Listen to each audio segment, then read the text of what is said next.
Қайырлы күн, құрметті Алматы қаласының ата-аналары. Сіздер мені тануларыңыз мүмкін, немесе танымауларыңыз мүмкін. Алдымен таныстырып алайын. Менің есімім Айнұр. Осы Алматы қаласында жаңадан GA мектебін ашып отырмыз. Осыған дейін мен тек онлайн сабақ бердім. Себебі осыған дейін менде оқу орталығын ашатындай мүмкіндік болған жоқ. Міне енді ашып, Алматыдан балаларды қабылдап жатырмыз. Осыған дейін жылдам оқу бойынша 1027 баланы оқыттым. Яғни бүкіл Қазақстан бойынша адамдар маған онлайн сабаққа қатысатын. Алматы қаласында тұрып, мен Қазақстан түкпір-түкпірін барлығын балаларды оқыттым. Қазір ол өз алдына жүріп жатыр, бірақ мен кішкентайымнан армандайтын осы. Мектебім болса, мектепте балалармен живой сабақ өтсем, әсіресе Шатталов методикасын оқығаннан соң, кәдімгі 8 сыныптық мектеп, сыныптан сыныпқа секіртеміз деген мақсаттарымыз қойылып, қазір соның алдында тұрмыз. Біздің жалпы мектебіміз негізінен 4 бағыт бойынша жұмыс жасайды. Біріншісі жылдам оқу, яғни балалардың ақпаратты жылдам қабылдауы. Қазір бұл бағыт бойынша Ресейде өте дамып кеткен ресейлік, жапониялық методтар бойынша балаларды оқытып жүрміз. Екіншісі біздегі журналистика курсы. Кез келген бала қазір, мысалы, журналистика курсында біз адамдармен араласуды үйретеміз. Коммуникация. Журналистер білесіздер, кез келген жерде ешкімге қарамай өз ойларын анық жеткізеді. Вот, балалардан осындай қабілетін дамытамыз. Үшіншісі ораторлық курс. Ораторлықта бізде Сүлейман Демирел университеті бар, осы Алматы қаласында, білесіздер, соның филология бойынша профессоры сіздердің балаларыңызға сабақ беретін болады.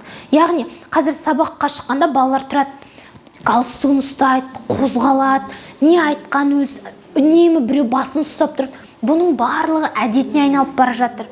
Оның бәрі балаларының тек зубрежкамен есіне сақтап қалғаны, зубрежка тақтаға шыққан кезде неше түрлі стресстер қысып, оны ойын дұрыс анық жеткізе алмауынан болып отырады.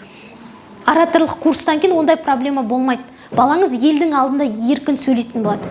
Мысалы, өзіңізде, тойға барған кезде біреу микрофон бере қалса, ең қорықпайтындар ғана сөйлейді, ал кейбіреулер не дейміз енді деп тұрады ғой. Оның барлығы стресстан. А балаларды қазірден бастап ойын анық еркін жеткізуге үйретуіміз керек. Және төртіншісі, бізде қосымша сабақтарға дайындық. Яғни продленка, өзімізше айтқанда. Қазір көп ата-аналар келеді бізде продленка курсына. Мына баламның сабақтары мынандай. Оны оқиды, бірақ ата-ана түсінбейді. Баласы апарады, мамамнан түсіндіріп берші, что-то түсінбей жатыр. Мамасы оны түсінбейді, сосын әркімге звондайды, апайына звондайды, апайының мазасын алады. Бұл мемлекеттік стандарт, бірақ оны ата-аналар ол программалармен жұмыс істеуге қауқарсыз. Себебі олардың басқа жұмыстары бар, баласын киіндіру, неше түрлі проблемалар бар. Одан да баланы келіп, көрсетіп, алғашқы сабақты тегін алып кетіңіздер. Осы орайда мен ертең 24 қазан күні, яғни бейсенбі күні, балаларға арналған 3 күндік тегін сабақ жүргіземін.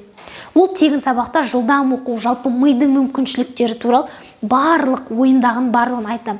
Мен өзім Махамбеттің кітабын жатқа білем. Ол менің ерекше жаратылғаннан емес, ол менің миымның мүмкіндігін дұрыс пайдаланғандықтан. Махамбеттің 125 өлеңі бар. Одан басқа Абай, Шәкәрім, Фариза, Төлеген Айбергенов, өзіме ұнайтын ақын жазушылардың еңбектерін жатқа білем.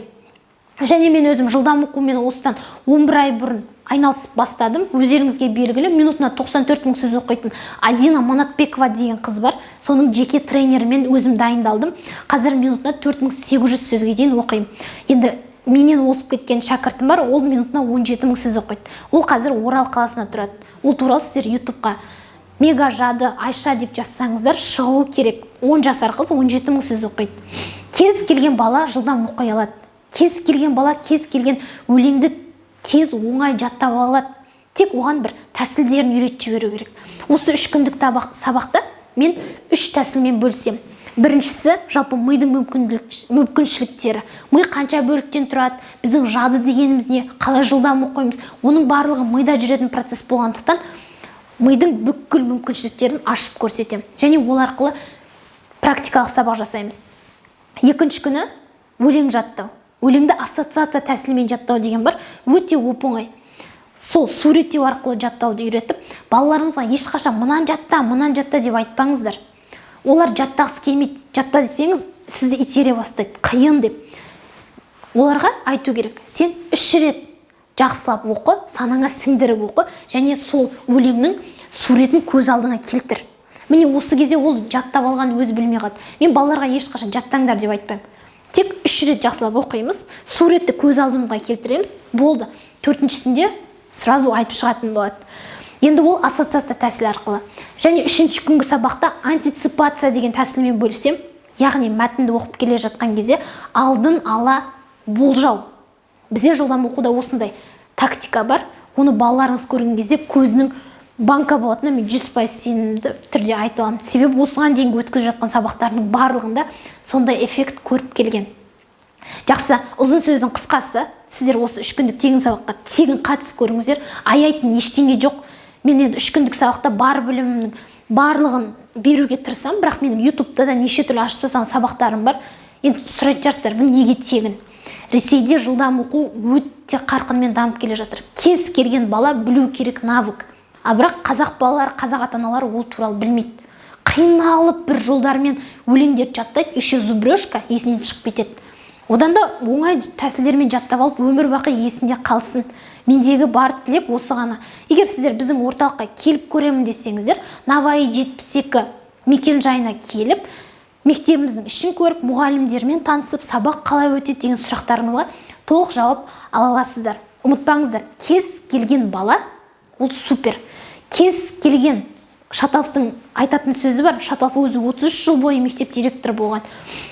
Оқымайтын бала жоқ. Тек методика дұрыс емес. Қазір балаңызға айтасыз, ой, оқы деп керек емес. Сіз оған мақсатын көрсетіңіз. Мынаны оқысаң, сен ана жерге жетесің. Шығатын биігін көрсетіп берсеңіз, ол ағылшын болсын, ол жылдам оқу болсын, ол математика болсын, қызық емес. Бәрін оқиды. Жақсы, олай болса, осы чатта отырыңыздар. 24 қазан күні сабағымызды бастаймыз. Және ақсұңқар құс астындағы жемін шашып жейді деген қазақта сөзі бар. Басқа ата-аналар осы чаттарға кірсін десеңіздер, тарата жүріңіздер. Алдын ала рахмет.